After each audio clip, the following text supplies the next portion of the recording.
I you bet. know. So yeah, how's Evelyn though? How are you guys holding up?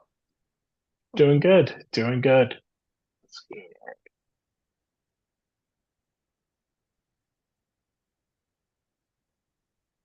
All right, welcome to the week 8 podcast. Wow, we've hit the halfway mark. We are starting to really come into focus who are the haves, who are the have-nots.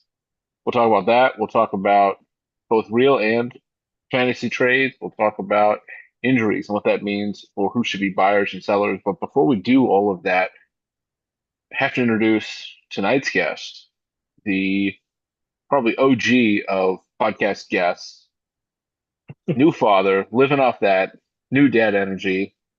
Michelle Magna, how are you, sir? Oh, doing well.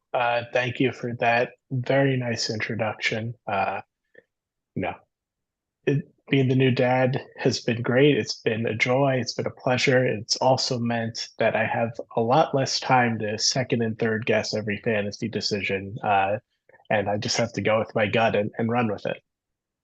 How's that working out for you?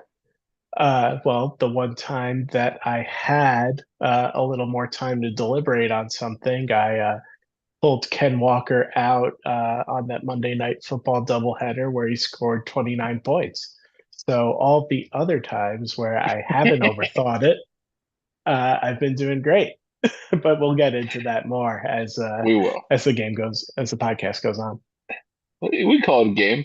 So, in preparation for this, you asked, what did I want to talk about tonight? Gave you a quick little list of topics. Where do you think we should begin? I mean, we could talk about certainly, fantasy trades, talk about real trades.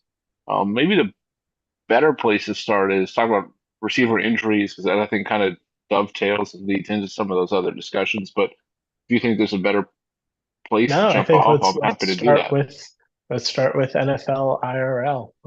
I mean, we Yeah. saw a lot over the you know, past couple of weeks, starting with Devontae going to the Jets and it working out about as well as everyone thought it would. We got Amari to the Bills, which I think it'll be interesting. It's good to see Josh Allen will have a legit target. You Mhm. saw the Bucks really unfortunate ending to the Monday Night Football game, and that sort of left some new faces and some old faces with the opportunity to step up. But the one that's really interesting to me is DeAndre Hopkins going to Kansas City because that could that be the answer for Mahomes, who's not looked good at all this season from a fantasy perspective? Does having a legit number one give him a bit of a boost? Well, Patrick Mahomes is the number 22 fantasy quarterback That's right. through 7 weeks this season. His high watermark is 16.38 points at Atlanta in week 3. He he's anywhere from 12 to 16 points in a given week. It's rough, but it's been rough going back to last year. I don't think Hopkins solves the problem because I don't think DeAndre Hopkins now is Houston Texans DeAndre Hopkins. So I Right. don't think he's not a deep threat. He's not particularly, how do I want to put this? His ability right now is he's a good possession receiver, but he's not coming across the middle and he's not going to light you up. And he's not a really red zone threat. So I think he's useful to them because they need somebody to take attention away from Kelsey, and he does that. But I don't think it solves the Mahomes fantasy problem. I think it maybe has more of a real NFL impact than it does a fantasy impact. I don't expect Andy Reid to turn DeAndre Hopkins into a target hog. I don't think I find him somewhat duplicative of what Juju does. So it's a little Right. surprising that that's the move versus trying to go get someone younger who has the ability to at least stretch the field more of the time or operate in the middle of the field. Um, I Yeah, don't know what it Nick. means for Xavier Worthy and it I don't know that it doesn't to me solve the fantasy problem. it solves the real life Travis Kelsey problem, but I don't think that solves it either because I don't think Kelsey's the same guy he was 2 years ago. And I think we're just lying to ourselves thinking otherwise. So that's Yeah, my take. yeah, I think the you're right. The interesting decision, that he has been a little duplicative of what Juju's been doing leads me to believe, and that's why I dropped Juju this morning. I think Juju's going to be out for a little while longer. If you're being ruled out on a Monday for a Sunday game, it's like, all right, this might be a multiple week absence, and we'll see how that plays out. Yeah, that's the other problem too, right? It's like, are you solving a short-term need or a long-term need? And for the Chiefs, right? I mean, looking at Kelsey, Kelsey's the number 16 tight end. He has 2 weeks where he's broken double digits. The other four, he hasn't broken five. So, it tells me a lot about what he's able to bring to the table. And I just like I said, I don't think it solves the fantasy problem for any of these players. It'll be interesting to see how they use him. The Andy Reid offense is notoriously complicated, and that's why he likes to constantly re-sign the guys who he's had before who know the offense, like a Juju or an MVS or Hardman, these guys who go away for a year or half a year and come back. But I don't know that it does a lot. Now, I'll be curious to see if anyone in the league thinks, hey, I've got DeAndre Hopkins now on the Chiefs. Is that, maybe subconsciously you boost that your impression of the player? I just don't know that we really see it. I don't think that's who the Chiefs are. I think they're a run first offense, and they're going to be a run first offense. And that's just how they're built, I think, at the moment, what they have to do given the personnel and the injuries. So, that's certainly the biggest news of the day. For me, I think the bigger fantasy impacts are, Devontae Adams trade, the Amari Cooper trade. You see both Mike Evans and Chris Godwin getting hurt on Monday night. Todd Bowles probably not knowing the kickoff rules, having already done two onside kicks, and why was Godwin still in the game down 10 when you can't onside kick it again? That certainly brings up some questions. I think those are the greater fantasy impacts and real impacts. Ayuk, a terrible injury. Debo had pneumonia. All of those have big ramifications. Jameson Williams suspension. I mean, those are really where I think you see more fantasy impacts in each of those different situations. But let me ask you this: you're not a team who has two receivers on the same team. We have a couple of owners in the league who do. In particular, one has both Bucks receivers. Like, how do you think some of these moves really positively or negatively impact those teams? Yeah, so I think the issue is going to be, you know, Cooper, I think, is going to have a positive impact, whether that is for, you know, me having Allen, or if it's for, the Cooper manager themselves, getting away from Cleveland, is probably going to be a pretty powerful thing there, just in terms of production and also sanity. I think that, you know, the other issue here is, Tampa Bay. I don't know who's rostering the Tampa Bay guys, but that's going to be a tricky one, if only because, like, Shepard's interesting, McMillan's interesting, but you can't really replace Godwin and Evans. You can't really get that sort of value somewhere else. So then it's like, all right, if I have those players, am I just going to try and make a big trade, or am I going to try and turn it around in some other capacity? And I think that's going to be the difficult decision that people are going to have to make over the next couple of weeks. Yeah, well, Krishner has both Bucks receivers, and Godwin placed on IR today. And of course, Krishner also has Pacheco on IR. He's got Hopkins. He's got Mike Evans. I mean, he kind of had Amari Cooper, right? He's basically got almost all these receivers we're talking Right. about. Now, he's got Lamar Jackson, who's having a phenomenal year. He's got Jamar Chase, who's having a great year. Evans was, I think, going into last week, like the number two receiver.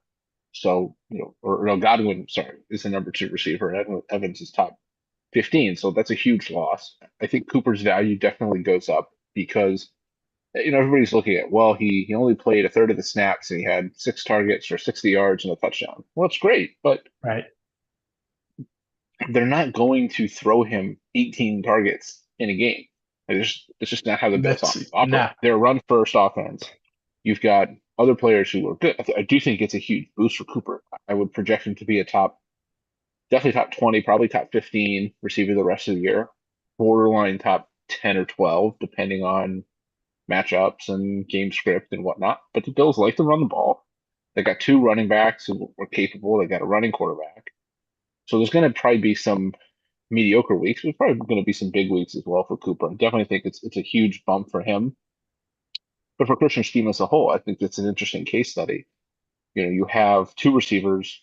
Godwin's probably done for the year. Evans an extended absence, at least a month.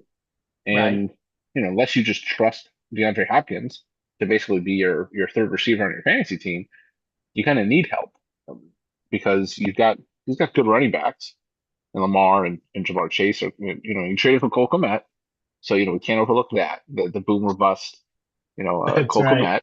Kmet. But that's a team that I look at and I go, I'm very wary of drafting multiple players, skill players on the same offense, particularly at the same position, because unless it's a handcuff, having two receivers is really risky. You're opening yourself up to an injury or the target share problem. Now in the Bucks, they're 1A, 1B, so it hasn't been a problem, but now it is. So I'll be curious if Kushner makes a move because he's got a good team. He's competitive. It's kind of Yeah. one of those situations where, hey, maybe you need to trade like a Mike Evans to get a little bit better. I don't know if that's how he feels, but to me, that I think you have to at least explore given this unique predicament that he's, you know, Monday night happens and now you sort of have to scramble in a way, not panic, but you have to reevaluate. Y- Yeah. I mean, you look at his bench and it's all guys that are on IR or guys that have been out, right? So Godwin, Evans, Pacheco's on IR. You're really going to run with Alan Lazard. Bateman's okay. He's got Hopkins, but those are all waiver wire guys to an extent.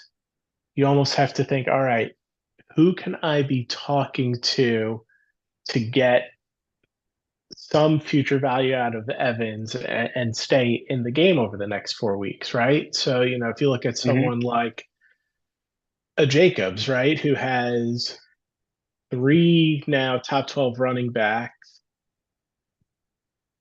and, the wide receivers are an issue, but maybe it is we start to think about like a Juwan Jennings, if depending on how this pneumonia situation resolves itself. Like, does something like Evans for Jennings and some other considerations, whether that's a pick or whether that's another player, come into impact? So at least you have 4 weeks worth of decent, wide receiver production. Yeah, I think it's this interesting point, right? Who are the not so much buyers or sellers, but for someone like Kushner, what makes sense, right? Jacobs made a trade this week, acquiring James Conner, bolstering the running back stable. Brees Hall, Alvin Kamara, he traded for Brees Hall. Sorry, not James Conner, but that No, he did they both. both. No, he did both. Right, both. What am I saying? I mean, he did both. He's obviously pushing the chips in because he's in a division that, frankly, he outscores his all of his division mates by a considerable margin. He should go Right. all in. Receivers definitely weak point. Devonta Smith's been hurt, already had his bye, so that suppresses his ranking, his numbers a little bit. But he has not been good, consistent, I should say. So No. maybe there's room for growth there. But he's probably a receiver away. Can he, given his division, just say, look, the next, if I acquire a Mike Evans for, I don't know, a couple of maybe a pick and some bench, Jalen McMillan and a Jawan Wet Jennings type situation, does that make a difference? Maybe, maybe not, particularly down at the very end of the season, it might. But I Right. do think, Debo was discharged from the hospital, so at least he's out of the hospital. Does he play Sunday night against Dallas? I don't know. Remains to be seen. Remains to be seen. Fluid in the lungs, that's a serious issue. He's well enough to not be in the hospital, but I cannot imagine he's 100% in practicing. So it definitely raises a good point. You raise a good point about Joel Jennings.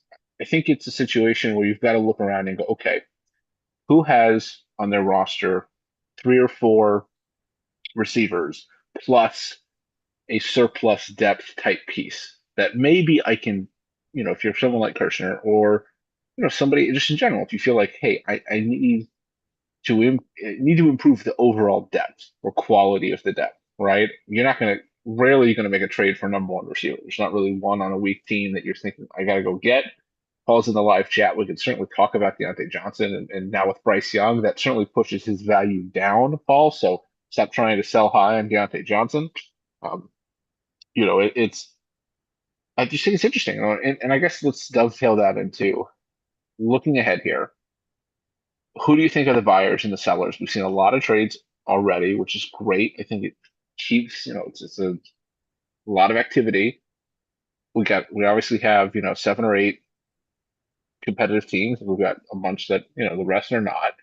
But who do you think generally should be buyers and sellers, or what parts of teams are going to be buyers and sellers? And at the same time, I will just say that as the individual who lives closest to AJ and Big Justice, Komet is not a boom or a big boom or a double chocolate chunk cookie in any context. But anyway, we'll let the live chat debate that. So, who do Yeah. you think is a buyer or a seller, or should be a buyer or seller that maybe you might think isn't, but there's an opportunity here? Yeah, so it's interesting, right? Because you're at a point in the season, and the trade deadline. Let me just check the rules here for when that will be occurring, because I think we're at a point now in the league season where there's been like a good flurry of trades, but now you almost have to sort of let things play out because there are, at this point, one, two, three, four, five, six, seven. There are seven teams that are above 500, but they are clustered in two divisions. So that means you are going to have what presumably looks to be Jacobs at 3-4 in the Wisey's division. It is clearly going for the number three seed as the division champ.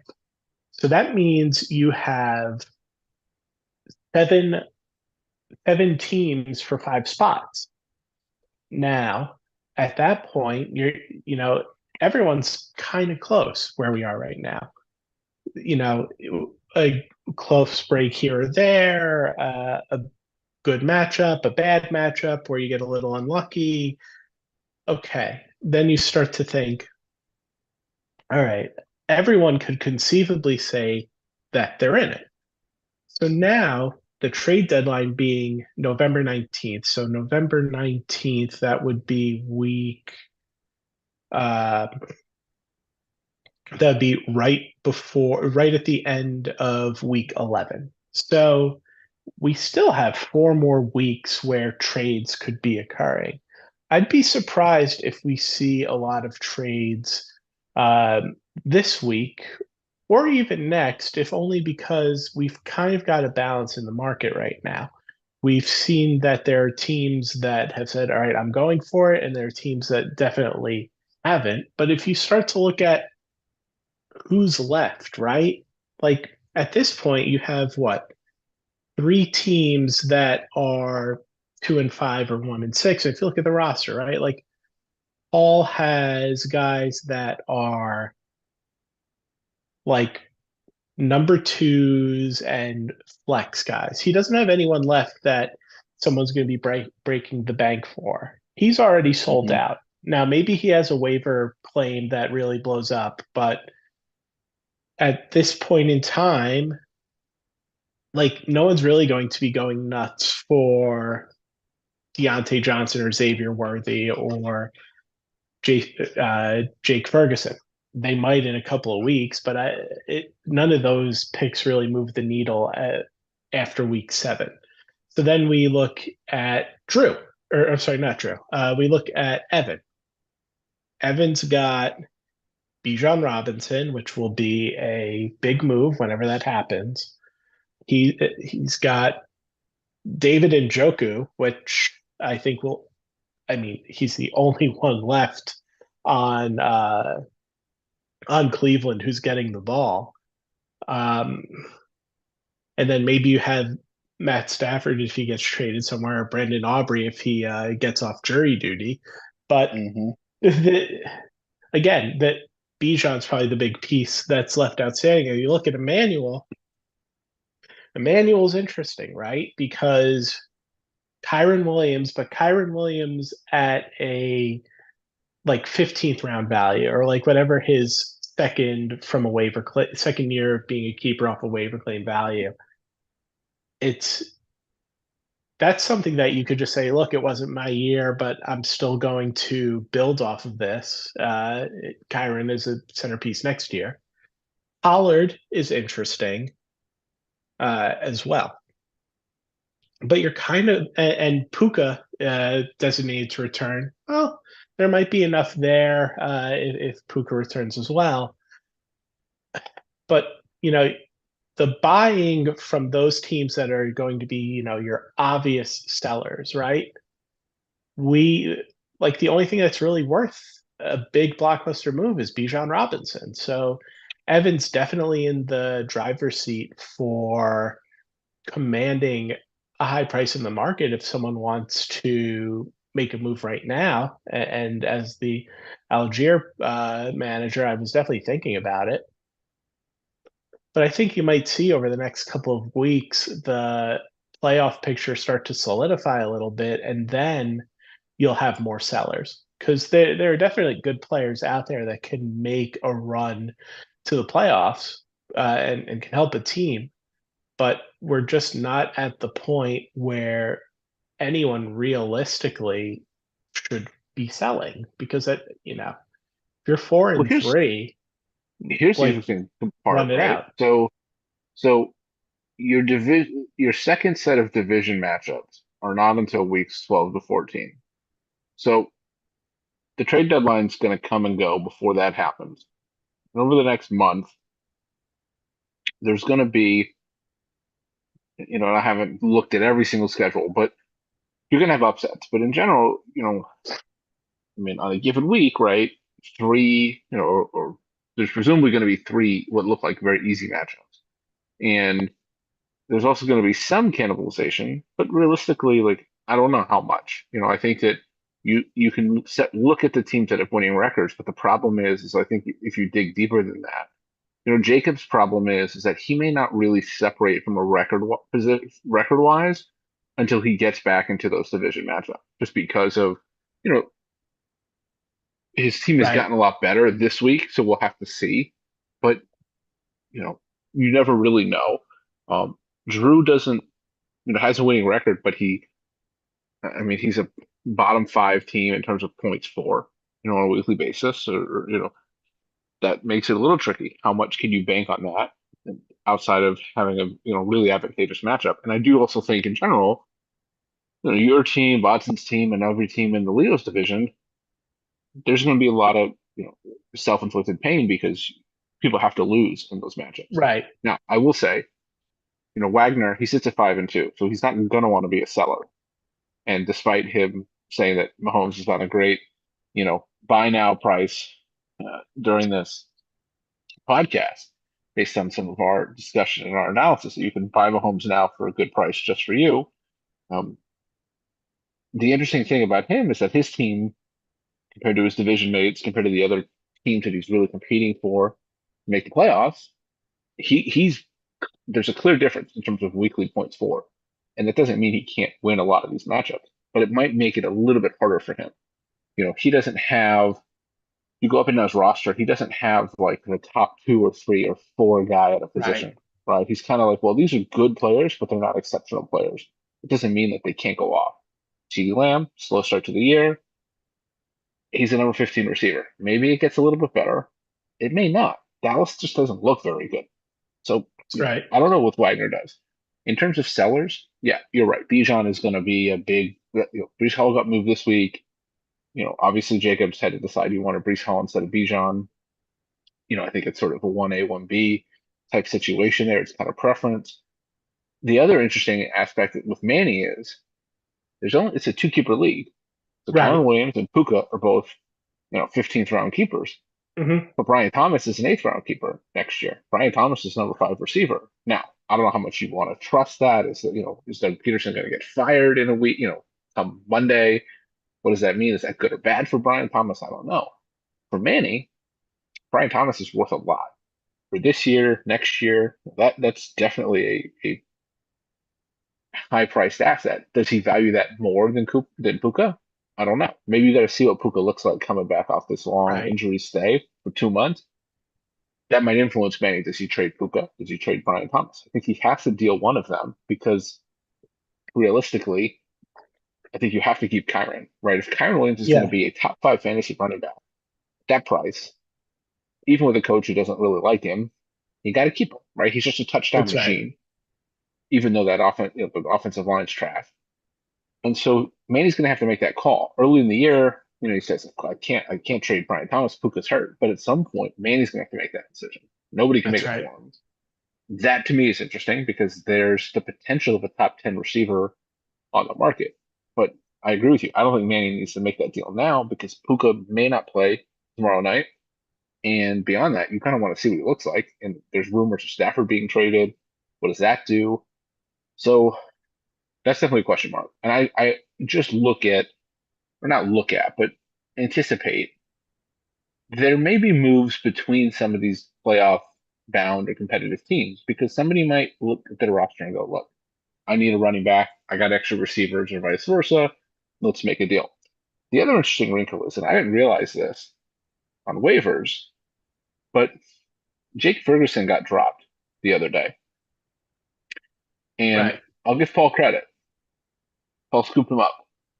Now, Ferguson's not been very good this year, but there's the potential that Ferguson could, if he and Dak get clicking, that's the Right. potential of a top two or three player at that position, tight end position, which has not been very good league wide this year.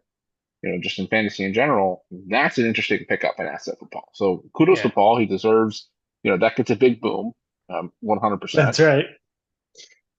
So we'll see. There's certainly a lot to play out. Let's pop into the chat and see what's going on. Um,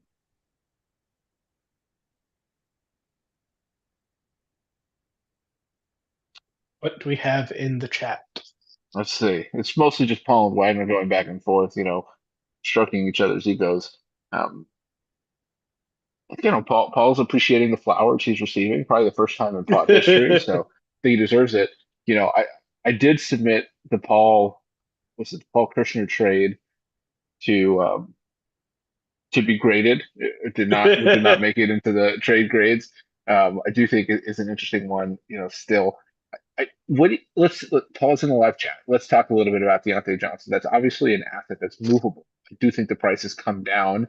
The Andy Dalton family car accident. Interestingly, no real details have been released about that, but he's not going to play this week, so you have to assume that he or someone in the car was at least shaken up a little bit. Bryce Young getting the start that obviously tanks the value to a large extent. Do you think Deontay Johnson gets traded? I would have thought that he would have been a perfect fit for the Chiefs, better than DeAndre Hopkins, but I Yeah, don't know what influenced that. I feel like someone's gonna make a move. I mean, could he reunite back in Pittsburgh? It seems like something that could happen. Yeah, but I don't know how he'd feel about that, right? Like I don't know, Yeah. in the NFL you don't really see no trade clauses. It's nothing that happens. But I don't know. I think his deal's up, right? So or he's like maybe the next year is not guaranteed or whatever it is. So Right. there's potential like cap casualty. So he's probably only going to want to be moved in a trade where he gets a new deal. That's kind of where that goes. Pittsburgh would make sense. I just don't know that he wants that. Pittsburgh Right. also is not usually in the market of trading away draft picks, which You would makes need to it, do. which you'd have to do. Maybe, I'm just trying to think. It's like the Nico Collins is going to come back, so Houston doesn't make sense. Now, somebody like San Francisco might look at us and go, hey, we need a guy. Hmm. That would be interesting. Or frankly, the NFC West in general, right? You Seattle. know, depending on Seattle, when Lockett comes back. Lockett, the Metcalf injury, do they sense, hey, we're 4-3 at the top of the division, let's make a move? Right. A lot of the pieces are off the board. Obviously, the Jets and the Bills don't need receivers. The Chiefs, I mean, Tampa Bay, right? Now it's inside the Right. division, but Carolina is so bad. You go look, they need a guy. They need a not quite a Chris Godwin, but they need a possession type guy. And Evans is going to come back, and Tampa's probably going to win that division. New Orleans as well, if they think they can make a run. I don't know why, but they could. There's always that possibility. Yeah, I'll be curious to see what happens. I would expect Deontay Johnson to be traded in real life, and I think if that happens, that can only help and boost his value for Paul. Because right now, if Bryce Young is the Yeah. quarterback, you he's a non-starter. You're never going to play him Right. in that situation. Paul would like us to consider that just means to buy low, but we know Paul's not going to accept what a true low offer is. Like a buy low would be a 10th round pick for Deontay Johnson. Like Yeah, yeah, that's probably about what you can get if you have like multiple weeks of Bryce Young and staying on the Panthers. Um, yeah, he's not going to accept that. yeah. I went in. You know, Right. um, Dalton sprained his thumb in the car accident, so okay, not a serious injury. We would anticipate that he'll be back probably next week. They play Denver this week, so he doesn't have to deal with the bad matchup. They get New Orleans, the Giants, then the bye. Um, yeah, it's not like they have an easy schedule for quarterbacks, and for the most part. But that's the problem. You have to find a willing owner who's going to see similar value to what you see, and I just don't know. But I do think Paul will find a way to trade him because at some point that's what Paul does, and I do That's think right. he'll get moved. So, I'm wondering here if we will put Wagner and Jacobs and Paul on the clock. They're all sort of in a live chat. They're trying to execute a lot. Someone's trying to make a live trade. Um, so let's see. Perhaps we'll get it done. Perhaps not. Paul's all about live trades during the pod, so I appreciate the commitment The to the bit. interactivity. Yeah, of course, 100%. So look, let's do predictions. We're at the halfway mark. I know you dabble in that. Yep. Yeah, we've got basically 9 teams. Well, 8 teams really. Tate's has shredded his team. So you've got 8 teams for 6 spots. Let's put Jacobs in the Right. 3 seed, right? I think it's fair. Yep. So the other out of the other 5 out of 7, who you got, and let's make it a little more challenging. Put them in order. Okay. So I think Bodson is going to stay number one, um, which he should have because he got a great draft slate that kicked in from some of my picks that I traded for the year that ended up being a split championship. So things worked out for me. Yep. Things should be working out for him. So that would mean from the Leos division, if there was ever a year that you would do it, I think this is the year for you. So let's put you in at the 2 seed.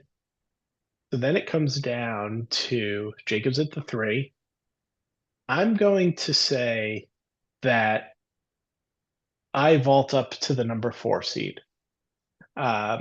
It's definitely in the realm of possibility. It's a little bit of a challenge right now. I'm on the outside looking in because of the division breaker, but I think I still have to play. I mean, I'm playing Tate's this week, and then I have a trickier part of the schedule, but not impossible. Um, but I think I can do it. Then from there, you're left with, I think, Wagner at the 5, Ooh, and I think it's Kirshner at the 6. He's banked a lot of wow. points, and I have to imagine he improves his team in some way. But it Oh, did I just forget Richmond while doing that? Yeah. Wow. Oh, Wow. I mean, wait, bold. let that, Oh, okay. wait a second. Hold on. Uh, See, that's the problem, right? So here's what I'd say. I'd say Bodson yeah, gets the one. Bodzen's I'd one. say I think Botson's the one. I think his division is easier. There's less likelihood down the Yeah, stretch that he loses one of those final three games, which I think would be. I think he'll probably win. End up in the one seed by a hair. You know, I've already played him, so I don't have to worry about that from a schedule perspective. The rest of my schedule is a little bit easier. I get Evan and Manny here back to back weeks. I've already played Jacobs. Um, so I definitely like how my schedule sets up, and I think for me, I'll give myself the two, yeah, I think that's but right. I am wary of, and I only say that because I think for Joe, he needs Cup to come back and really be his top Really beat 10, Cup. top five self, because he's got Justin Jefferson, but beyond that, I mean, you're just hoping you hit the right week with the right combination of JSN, McConkey, Waddle, Christian Watson, Right. who's been dropped a couple times this year already within the league. You're sort of hoping you hit. Um, I'm sure Joe would like to have better depth. I definitely think Joe's a team that I could see making a move for a receiver, or even running back just to improve the depth a little bit. Tua could come back and be helpful. CJ Stroud could certainly pick it up. I do think Joe makes it in. I don't see him as the two. I just think it's going to be tough. But Joe's banked a lot of points. He's scored enough points and not as much as he probably needs. So I think it's Bodson, myself, Jacobs. In the four spot, oh, it's tough. Um, I, I would lean your team because again, you avoid some of the risk of you have a division with at least two winnable matchups, Right. which makes a difference. I think could make a difference.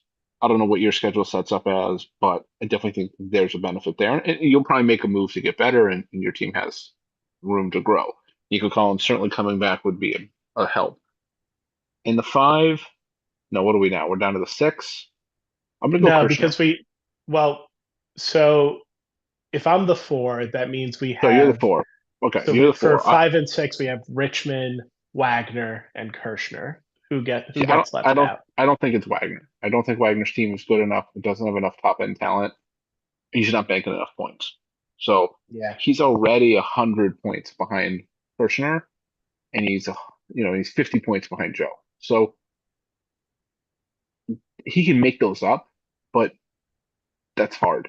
And I think for Joe, he's going to get cut back, which Right. probably raises the ceiling. Maybe not this week, but the next couple of weeks it should help. And Cup could always get traded too. That's you never know what the Rams That's decide to right. do. So I think Wagner is the odd man out. I think Drew's the odd man out. Drew is nowhere close to banking enough points right now. It's not that he can't make it up, but the math starts to lean against you if you don't start picking up the wins. So then you just got to have the schedule advantage, which maybe you just don't know. Possible. So I would lean in terms of you and Kirsten. I think you'll probably split the five versus the six. I think that will come down Mhm. to you might finish a game ahead, and I could see Kirsten and Wagner having the same record. And frankly, Right. it being a situation where they don't play in week 14, but that would be nice. From a schedule perspective, they meet in week 12, but that would still be interesting. I just think that that's how it'll go. And I also think that because Kirshner is in a situation where he knows that he needs to probably make one move. Right. So he's incentivized to make that one move because he has Lamar, right? So Yes. on any week he can win just because of that. So Right. he's Exactly. incentivized to make it one move. I think Bodson is hard to beat. We came out of the draft. I think everyone thought, hey, that's probably the best team. And it probably still is. Baker's having a phenomenal year, though he will probably regress a little bit. But Derrick Henry's been a beast. If Tua comes back and stays healthy, Achane should improve. Amon-Ra's got room to improve. His overall's been good. Drake London's having a beast year. AJ Brown could improve. I do think Bodson's got to worry about tight end. Um, in defense. I mean, he's really not elite. He's really not great, Right. when you get away from running back and receiver, but there's plenty of time to make that move, to look at That's somebody right. and go, hey, that's why I picked up Goddard because I'm going to want to fill in for Kittle and buy, and maybe he comes back and he's healthy and he's a trade chip, so Yep. all these different moves. That's why I was surprised he dropped Ferguson. I mean, I can understand why, but you got to protect yourself, in those you got to look at talent. So that's how I would think it finishes up. But we've seen a lot of moves, and I do think it'll be quiet for a week or two. And there'll probably still be some movement, but maybe not big names. But I think if you're in that top six, seven, eight, everybody can be a buyer and a seller just because of Yep. the way the roster's constructed and the uniqueness that we've seen, where just some teams came out of the draft and whew, they were not good, and they're paying they paid the price, right? So That's right. let's see, we'll finish up here. Let's check in with our chat.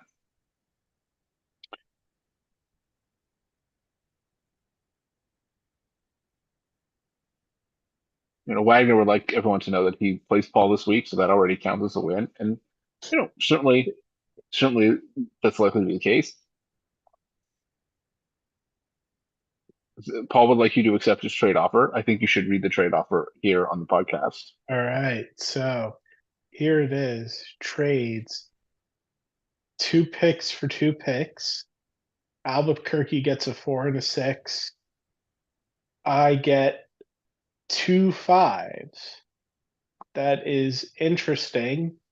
And maybe it's something I come up with we talk in July when we know what the keepers are going to be. So that's a reject for now because it doesn't really help me, and I don't want to think about what the next year's draft is going to look like. Hey, look, while you received that offer, I received that I would give up a third and a seven to get 2 5s. Yeah, that's a quick reject, I would say. At this point, I don't even know how to process I and mean, determine what to make of that. So, the you two know, fives can lead to something. Um, I think it might sure, be sure. it might be. I think 2 5s for a 3 is more interesting, but I would rather know what the draft position of all these picks is before we get to like, oh, I'm getting rid of I'm moving around the draft order. Right. And what are my potential keepers going to be? How does that play a role? So, Exactly. I think is Wagner would like you to know though that you do face off next week. So you've got a big time matchup coming, and yeah, Yep. I mean, I just think it's there's still going to be big matchups. There's still going to be, you know, pivot points where your season can go up or down. Look, we're halfway through the year, so we can sit here and try to make some judgments about teams. We have enough of a sample size. I think points for on a weekly basis is enough of an indicator to say what's your ceiling, what's your floor, that type of thing. It's not indicative of exactly where you're going to end up, but it certainly is an important aspect. Who's had a tough matchup, who's had a tough run, an easy run. It's going to be fun to see. Like I said, I don't think we're done. We've had a couple trades this week. I'm sure we'll see more as we get closer to the deadline. And I agree. I'd be curious to see what happens with Bijan and then Puka or Brian Thomas because I don't think Manny's had to give that thought yet, but he will. And Yep. Brian Thomas, both of them are very interesting from a value standpoint. So be very curious to see what happens. But yeah, it's going to be a good one. Fortunately, we don't play for a little bit, so we've got a couple weeks, you Nope. and I, We've before got we're some matched time. up. Week 11, probably have a bunch of players on bye. That's just kind of how it goes. I feel like, That's let's see. right. Nope, nobody on bye. Just Maserati Marv. Well, don't care about him. Yeah. Jonathan You know, Brooks or Tyrone Tracy will be on by. What that'll Ooh, be Tyrone something. Chasey could be RB1 by then. That's true. So, That is true. all right. Well, appreciate you joining us. I know we went a little bit longer than you think wanted. I know you're not 100%, but we'll call Do this it your all for the Michael Jordan pod. flu game. It was That's your right. flu game.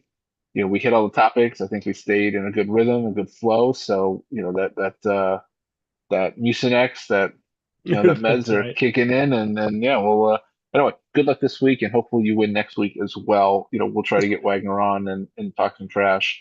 I know he'd enjoy to do that. So All if you right. didn't watch live, check us out in your podcast feed of choice.